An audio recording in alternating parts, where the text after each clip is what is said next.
एक बात और आपको ये कहनी है कि उलमाए किराम जो हैं वो आज़ादाना काम करें।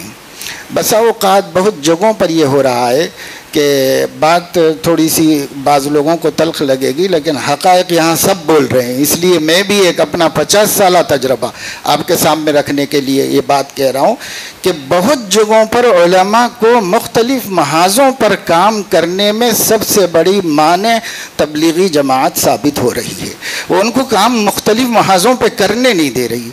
उन बेचारों का अपना मानना ये है कि उनके ही एक रास्ते से आए। मैं इसकी एक छोटी मिसाल आपको देना चाहता हूँ। जब मैं हिफ्ज़ कर रहा था हरदोई में, उस वक्त में एक तालिब इल्म हरदोई ही से पढ़ के देवबंद से फारिग होकर दावत व तबलीग में साल लगा के आए और हज़रत से ये शिकायत करने आए कि आपके मदरसे में दावत का काम नहीं होता है।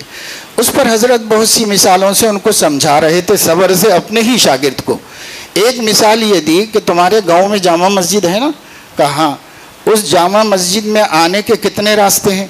तो उन्होंने कहा 3 रास्ते हैं, दाहिने बामने से रास्ता है।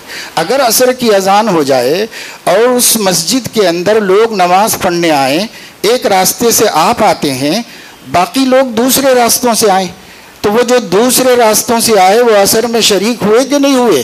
तो मुझे अब तक अच्छी तरह याद है कि उन्होंने कहा कि मैं तो यही कहूँगा कि मैं जिस रास्ते से आया उसी से आने वाले की नमाज हुई। ये चीज़ अब बढ़ते बढ़ते बढ़ते बढ़ते इतनी हो गई है कि कई महाराष्ट्र में तो इस कदर मुश्किलात हैं कि कोई काम किसी दूसरे को करने ही नहीं दिया जा रहा है। तो मैं उलमा से अल्लाह के नाम पर अपील करूँगा, दावत व तबलीग का मुकम्मल साथ दीजिए, भरपूर साथ दीजिए, बाहर से दीजिए, और आप जो है अपना काम, अपनी जिम्मेदारियों को तमाम महाज़ों पर दीन को ज़िंदा करने के लिए संजीदा हो जाइए और इस तरह काम कीजिए।